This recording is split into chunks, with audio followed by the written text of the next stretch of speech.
नमस्कार। आप सभी का बहुत बहुत स्वागत है।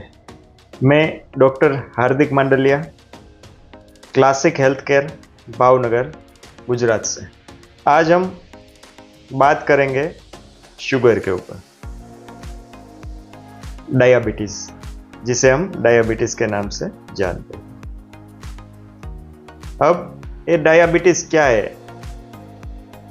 आप लोगों ने सुना तो बहुत है, शुगर की बीमारी है, डायबिटीज़ है, मगर वास्तव में डायबिटीज़ क्या है? क्या आप जानते हैं कि उसमें क्या होता है, बॉडी में क्या चेंजेस होते हैं, उसके हिसाब से डायबिटीज़ की बीमारी आपको लगती है? तो उसी के ऊपर आज हम बात करेंगे।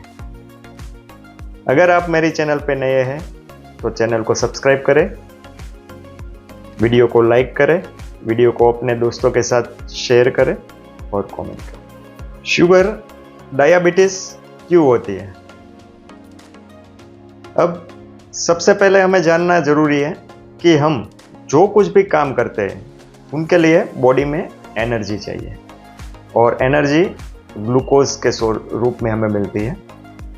और वो जो सोर्स है वो हम जो कुछ भी खाना खाते हैं उनके थ्रू हमें वो मिलता है। मैं बहुत ही आसान तरीके से आपको समझाऊंगा और सिंपल लैंग्वेज में, जिसे आप आसानी से समझ सकें। अब जो कुछ भी फूड हम खा रहे हैं, वो फूड जो रहता है वो बॉडी को एनर्जी में वो कन्वर्ट करता है। उसमें कुछ घटक तत्व रहते हैं और उनका पूरा एक प्रोसेस रहता है। उनके तहत ये ग्लूकोज में कन्वर्ट होता है।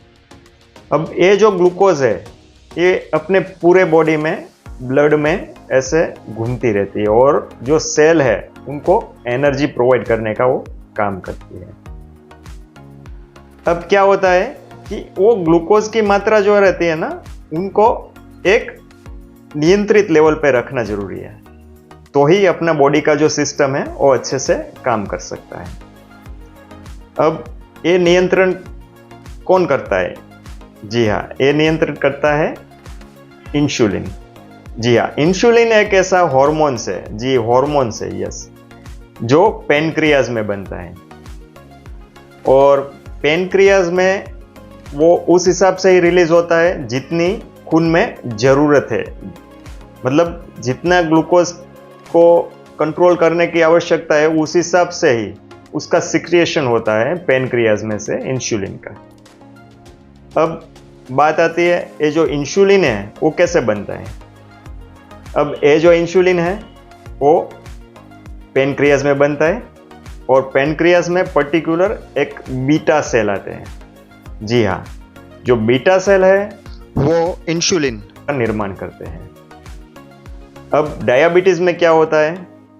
डायबिटीज में ये होता है कि जो ये बीटा सेल है वो अच्छे से काम नहीं कर पाते हैं। उसकी वजह से जितनी मात्रा में इंसुलिन चाहिए उतनी मात्रा में इंसुलिन प्रोड्यूस नहीं हो पाती। अब कुछ केस में ये जो बीटा सेल है वो डेड हो जाते हैं, तो पूरे ही बीटा सेल डेड हो जाते हैं। मतलब कुछ अंश तक वो काम करते हैं, मगर जो ऐसा कहे कि पूरा वर्किंग प्रॉपर चल रहा है, ऐसा नहीं होता उसमें। तो ये बजाय डायबिटीज़ के जो प्रकार है उनके ऊपर हम बात करेंगे। उसमें वो आता है, एक डायबिटीज़ का प्रकार वो है जो कम उम्र में बच्चों को, युवाओं को लगता है। इसमें ज़्यादातर ये देखा गया है कि अधिकतर बीटा सेल डेड हो जाते हैं, नाश हो जाता है उसका। तो उसका जो कार्य है वो नहीं हो सकता प्रॉपर तरीके से, मतलब वो इंसुलिन नहीं बना पाता। तो इस ऐसी परिस्थिति में क्या होता है, जो डॉक्टर है वो इंसुलिन बाहर से इंजेक्शन के रूप में लेने को कहते हैं। मतलब बाहर से इंसुलिन लेना पड़ता है शुगर को कंट्रोल में रखने के लिए। अब दूसरी बात करते हैं, जो दूसरा जो प्रकार है डायबिटीज़ का, आमतौर पे ज़्यादा लोग वही डायबिटीज़ का शिकार होते हैं। ए प्रकार जो है उसमें क्या होता है कि जो बीटा सेल है वो काम तो करते हैं मगर कुछ अंश तक काम करते हैं। जितने बीटा सेल है वो सारे बीटा सेल काम नहीं करते हैं और धीरे धीरे धीरे उसमें डेड होते जाते हैं और उनके जो कार्य की क्षमता है वो कम हो जाती है। तो इंसुलिन बनाते हैं मगर कम मात्रा में बनाते हैं। जो पहला प्रकार है उसमें इंसुलिन नहीं बनता है और दूसरा प्रकार है उसमें कम मात्रा में बनता है। आपने काफ़ी पेशेंट को ऐसा कहते हुए सुना होगा कि भाई पहले दवाई ले रहे थे, फिर शुगर है उसका लेवल कंट्रोल में नहीं आता था, उसके बाद डॉक्टर ने इंजेक्शन लेना स्टार्ट किया। मतलब डॉक्टर बाद में उसको इंसुलिन लेने की सलाह देते हैं और उसका डोज है उस हिसाब से उसको सेट कर देते हैं। अब इसमें भी बहुत कंट्रोल रखना पड़ता है पेशेंट को, कितने यूनिट इंसुलिन लेना है, सुबह कितना, दोपहर को 1 बार लेना है, 2 बार लेना है, और बहुत से ऐसे इंसुलिन भी अलग अलग प्रकार के आते हैं। खैर अभी हम बात करते हैं शुगर के ऊपर।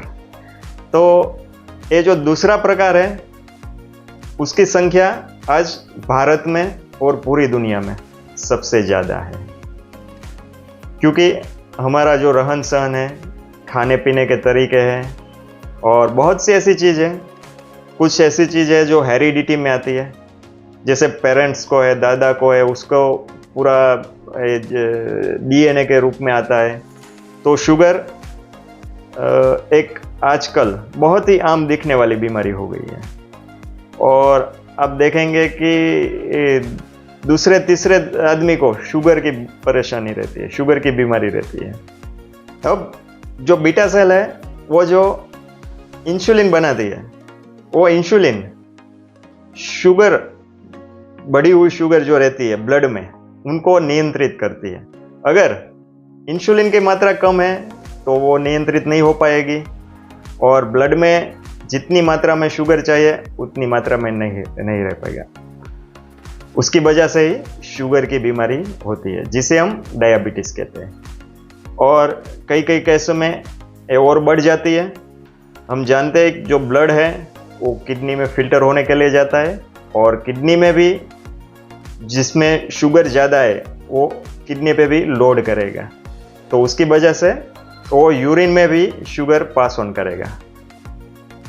अब क्या रहेगा कि यूरिन में शुगर की मात्रा बढ़ जाएगी। अगर लैब में उसकी जांच करते हैं तो यूरिन शुगर भी आती है, पहले ब्लड में बढ़ती है और अगर अधिक मात्रा में हो जाए तो उसके बाद वो यूरिन में भी बढ़ जाती है। तो यही है डायबिटीज़। उम्मीद है आप इसे समझ पाएंगे।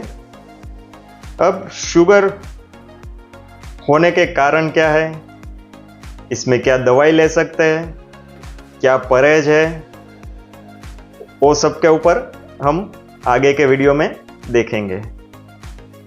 तब तक के लिए स्वस्थ रहे, मस्त रहे, तंदुरुस्त रहे।